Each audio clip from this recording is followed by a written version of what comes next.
আচ্ছা কি চাকরি করার লেগে 4 লাখ টাকা? দেখেন, যে 4 লাখ টাকা দিতে পারবো ওই বেটা কিন্তু 6 লাখ টাকার মালিক।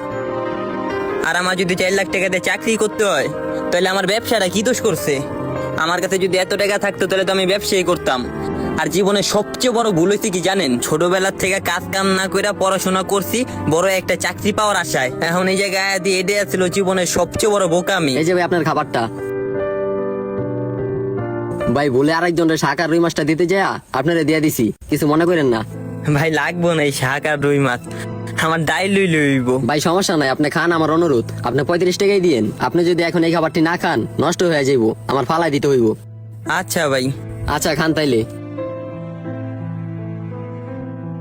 তো ভাই চাকরি ওটা কি বাদ? বাদ না করে কি করবো? চাকরি ওটা কি আর করবো? আপনার কি মনে হয় 4 লাখ টাকা দিয়ে চাকরি লমু? আগে যারা যত বেশি পড়াশোনা করতো তারা তত ভালো চাকরি পাইতো, আর এখন যাদের কাছে যত বেশি টাকা আছে তারা তত ভালো চাকরি পায়।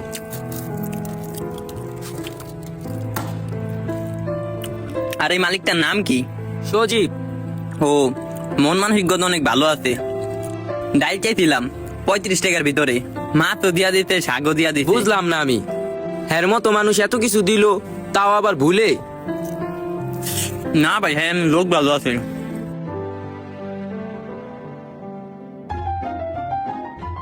ভাই বিল কত হইছে? কি খাইছেন? শুধু চাই খাইছি। 10 টাকা। এই নেন। আচ্ছা ভাই সত্যি করে কন তো, আপনি কি আরে মাছটা আর শাকটা ভুলে দিছেন? শুধু ব্যবসা লাভ খুঁজলে হইব দাদা, এরকম ভুলো তো খুঁজতে হইব। ওর অনেক খিদা লাগছে, বাসায় আমারও ছোট ভাই আছে ওর বয়সী। কিছু কিছু জিনিস লাভ ছাড়া লসেও দিতে হয়। তারা টাকা না দিতে পারুক, তারা মনের থেকে দোয়া দেয়। আমিও বুঝতে পারছি আপনি ভুলে খাওয়ানি দেন নাই, কারণ একটা আসিল, এই কারণে আপনারে জিগাইছি। যাক, আপনার কাজটা ভালো লাগছে, আল্লাহ আপনার ব্যবসায় বরকত দেখ।